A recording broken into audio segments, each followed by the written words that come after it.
నేను మా అత్తయ్య జంతికలైతే చేసాము. ఎలా చేసుకోవాలో ఈ షార్ట్ వీడియోలో మీకు కూడా చెప్పేస్తాను, చూసేయండి. 1 కేజీ బియ్యం పిండి, అర కేజీ పుట్నాల పప్పు పిండి అయితే తీసుకున్నాము. ఇక్కడ మొత్తము కూడా నీట్గా జల్లించేసుకున్నాము. ఇందులోకి కావాల్సిన పదార్థాలు సాల్ట్, అలానే వాము, అలానే కారము అయితే వేసుకున్నాను. ఇవి మొత్తము కూడా ఒకసారి మిక్స్ చేసేసుకుని తర్వాత నెయ్యిని కూడా యాడ్ చేసుకున్నాను. నెయ్యి అన్నది మీ ఇష్టం, వేసుకోవాలి అనుకుంటే వేసుకోండి, లేదంటే లేదు. మేమైతే పిల్లల కోసం కాబట్టి వేస్తున్నాను. ఇంకా గోరువెచ్చని నీళ్ళు అయితే వేసుకుంటూ ముద్దలాగా అయితే కలుపుకోవాలి.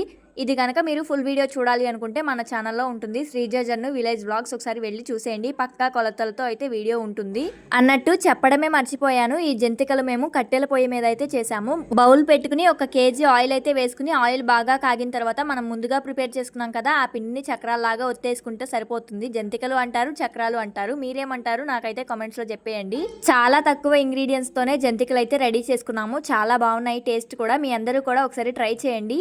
మాలాగా డైరెక్ట్ గా ఆయిల్లో నొక్కలేని వాళ్ళు ఉంటారు కదా, ఇలా అప్పకాల మీద అయితే నొక్కేసి వేయండి, చక్కగా వస్తాయి. వీడియో నచ్చితే లైక్ చేయండి. బాయ్.